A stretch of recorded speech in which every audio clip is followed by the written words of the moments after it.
Welcome to Television Sydney News for 2013. I'm Christina Pollard. It's great to have you with us.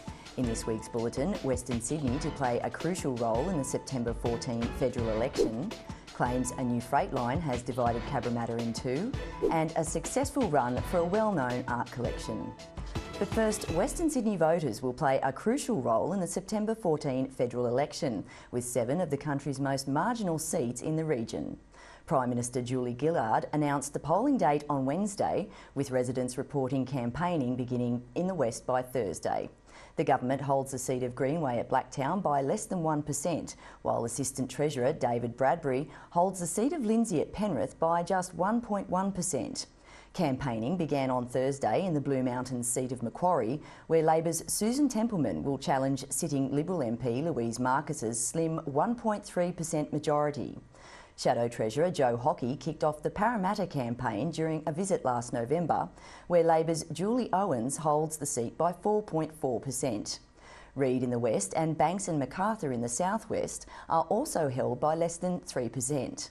Liberal power broker and Mitchell MP Alex Hawke says Ms Gillard made the move to ensure the government wasn't forced into calling an early election. But Parramatta Labor MP Julie Owens says she isn't surprised the election was announced for September. She says the decision ends speculation about when a poll will be held and allows the government to focus on governing in the months to come. The Southern Sydney Freight Line has begun operating at Cabramatta Railway Station, but a Fairfield councillor says it's divided the city in two. Councillor Zaya Tomar says the $1 billion line running from MacArthur to Port Botany speeds up train movements through Sydney, but he says a 4-metre sound wall erected at Cabramatta Station to reduce the noise of the freight trains has had a negative impact. We've got East and West Cabramatta now very much divided, very much apart from each other, when, for an extra little bit of money it could have been all put underground and, we could have united the city. Councillor Tomar is concerned the wall will impact on the eastern side of Cabramatta, which is much smaller compared to the western side. It has 3 times the vacancy rate in the shops, and I'm concerned that the property prices will be reduced by this wall. It's a wall that further reinforces the stereotypes that Cabramatta East is marginalised and isolated from the West. And the Soviet Union put up a wall in East Berlin which divided the city, and I'm concerned that this is what's happened here. Federal Infrastructure and Transport Minister Anthony Albanese says the freight-only rail project is part of a much larger program that will take up to 1 million trucks a year off the nation's highways. An application for a Muslim-only cemetery at Bringelly is the subject of a Land and Environment Court hearing. The 6,000 plot cemetery has been proposed by the New South Wales United Turkish Islamic Centre on Greendale Road and was rejected by Liverpool Council last October. The council cited concerns about pollution and the impact on threatened flora and fauna as reasons for refusal. 2 cemeteries and a crematorium have already been approved on Greendale Road, and local residents say they would be devastated if that number increases. The court hearing begins on site on Monday. A Blue Mountains tourist icon is undergoing a $30 million facelift. Tourists enjoyed their last ride on Katoomba's historic scenic railway in January. Known as the Mountain Devil, the world's steepest passenger railway will be replaced under one of the biggest tourism infrastructure redevelopments in the area's history. So what we're doing is a complete rebuild of the scenic railway. So that includes all the winching equipment, the tracks, and both the stations top and bottom. At 52 degrees, the railway is so steep, workers will use techniques employed more than 100 years ago to complete the redevelopment. Passing the buckets hand to hand to hand down to the footings to hand pull the footings with concrete. So it's old-fashioned, but it works. The attraction was started by Harry Hammond in the 1940s and, in Hammond family hands, has grown to employ 125 locals. Last year we've had about 850,000 visitors, which is a lot of people. It makes us one of the most visited privately owned tourist attractions in Australia. It's a wonderful experience. I guess everybody has once in his lifetime to go down with the Skyway. The redevelopment will be finished at Easter, and while the railway's closed, the rest of Scenic World remains open. Seven Hills, Mount Druitt, Rooty Hill and Blacktown have been earmarked to hold the bulk of 44,000 new homes and 45,000 new jobs over the next 20 years. The 4 town centres will be zoned urban renewal precincts with a mix of business and medium to high density buildings under Blacktown Council's new draft local environmental plan. There was a mixed response to the new LEP, with business and property owners saying it ensured their ability to grow in the future, while others, including mechanic John Cassidy, fear they'll be forced to relocate if the land is sold for redevelopment. The arrival of the first connection to the national broadband network in Penrith has been welcomed by local business. NBN Senior Manager Darren Rudd and Lindsay MP David Bradbury are on hand as the first optical fibre cable was lowered into the underground network last week. The Penrith rollout coincided with the opening by Premier Barry O'Farrell of the first Australian outlet of global IT company Digital Reality in Erskine Park. The company says the NBN will improve internet connections and bring hundreds more jobs to Western Sydney. A $40 million Costco warehouse in Casula is a step closer after Liverpool Council approved zoning changes for the development to proceed. The development application will now go to the Joint Regional Planning Panel for the final phase of the approval process. The US giant proposes to build a 14,000 square metre store to bring in more than 600,000 shoppers every year. While it was back to school for kids across New South Wales this week, 5-year-old Hannah Coleman is one of hundreds of children with cerebral palsy who'll start kindergarten on February 4. The condition affected the Jasper Road Public School students' leg movement as a toddler. Hannah attended extra orientation days at the Borkham Hills School to prepare her for the classroom. So you're very excited. Hannah's mother Kim says physical exercises have helped to build Hannah's stamina so she can play with her classmates at school. There will be 8 pupils in Hannah's support unit class, where she'll have access to an occupational therapist and physiotherapy sessions of up to 2 hours each week.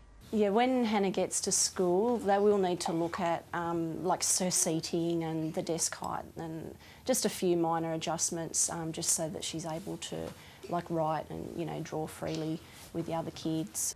An extra $69 million in government funding has helped to provide each public school in the state with a special education teacher for the first time this year.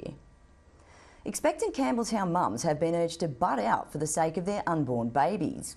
Figures from the local health district show a quarter of women in the area still smoke during pregnancy. Clinical Director Gamal Matters says smoking damages the placenta, causes a low birth weight and can affect the brain. Campbelltown Hospital midwife and mother Kate Vitano says about 1/3 of the pregnant women she sees at the hospital are smokers.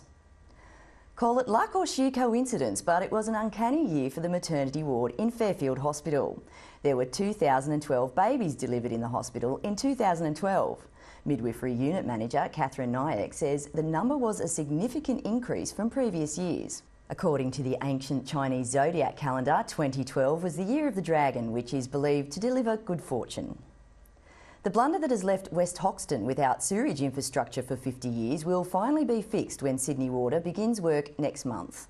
Residents currently have an underground pump-out system that often results in sewage running down the streets. West Hoxton resident Jeff Goff says finally having the sewage system fast-tracked as vital infrastructure was like seeing light at the end of the tunnel. Sydney Water Managing Director Kevin Young says works are expected to take about 10 months.